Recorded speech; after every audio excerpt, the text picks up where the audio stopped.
there. I have a question. Do you ever get confused on when to use to and when to use for? To, for, prepositions? Help!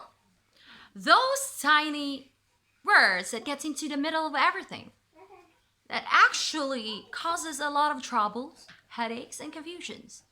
Well, in this video, I'm going to teach you the simplest possible way in the proper usage of these two marvelous prepositions. So, if you're ready, let's talk about it.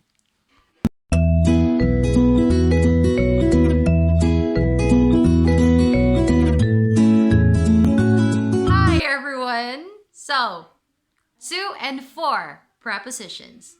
Let's admit it. These two prepositions can sometimes be pretty much confusing. But in this video, I have prepared for every one of you is, to teach you the simplest way to use them in a certain situation. I'm going to teach you how to use them in a basic manner. It has a lot of functions, but I have compressed it into 4 usage. So each prepositions, it has a 4 usage. Why I compress it into 4 usage? Because this 4 usage is the commonly situation that we can commonly use these two marvelous prepositions. Yeah. All right, so let's start with the preposition to. The preposition to is actually, we use them for a motive. And what is that motive? Usually it is being followed by a verb. We don't look this preposition plus the verb as an infinitive, but instead we are going to look that one as a preposition.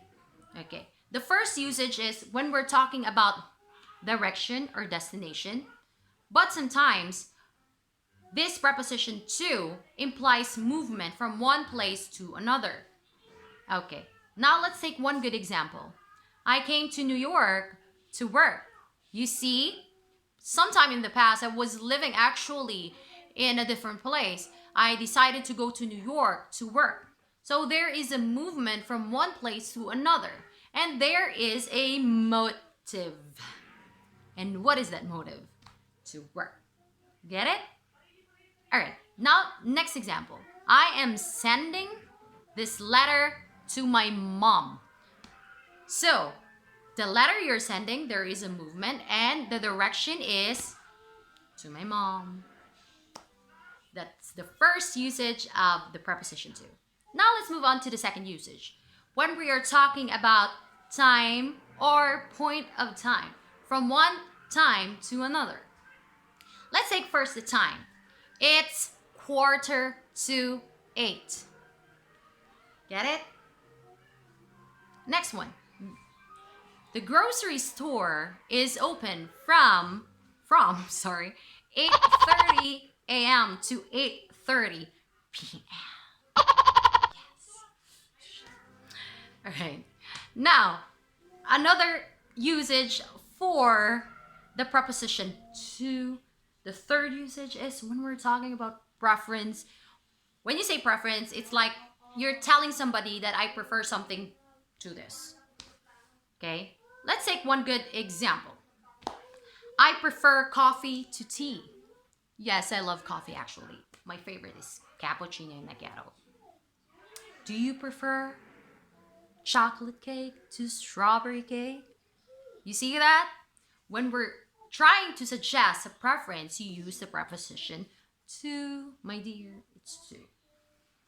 Now, next usage, or the fourth usage for this preposition to, is when we're talking about endpoints. Yeah, endpoint or limit point.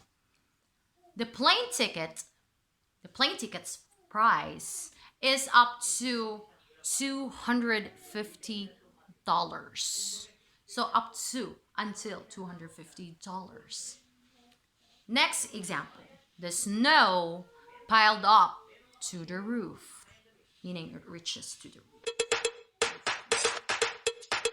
All right? So those are the 4 basic usage of the beautiful preposition to.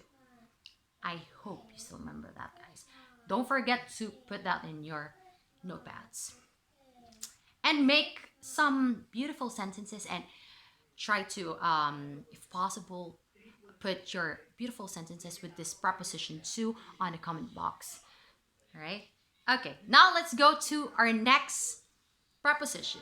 When we're preposition for. For.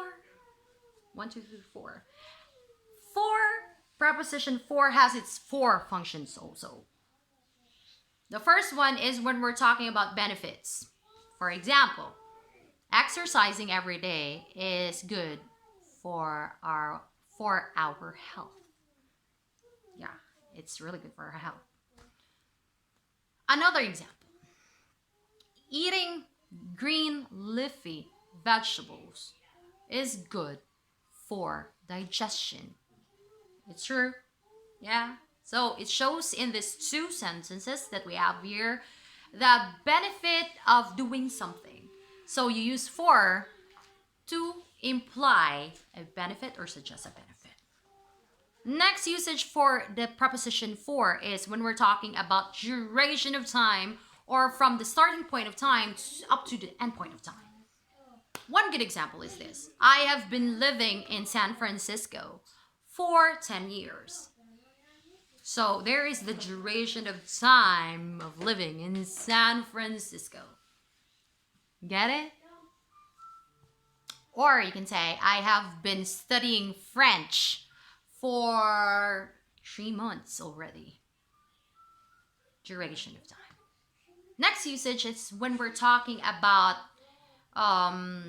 if you want to do something nice to somebody or a purpose. For example, I made a cake for my mom. So there is a purpose. I want to do something nice to my mom, so I made something nice. So you use for a motive of doing something nice. Get it? Get it? So, or you can say, I came to New York for a new job. So there is a motive, there's a reason. You get it? All right, now for the last usage of this beautiful preposition for is when we're talking about functions. Like for example, cell phones. Cell phones is for calling, texting, surfing the net, or making some vlogs, right? So you're in this sentence, you are showing the function of using a phone. Understand? Okay? So, guys, we have reached already the end of this videos, and if you enjoy this video, don't hesitate to give that thumbs up and click that red button down below if you haven't subscribed yet, if this is your first time, so you will always be updated with my latest English lesson for your everyday English. And thank you so much for always supporting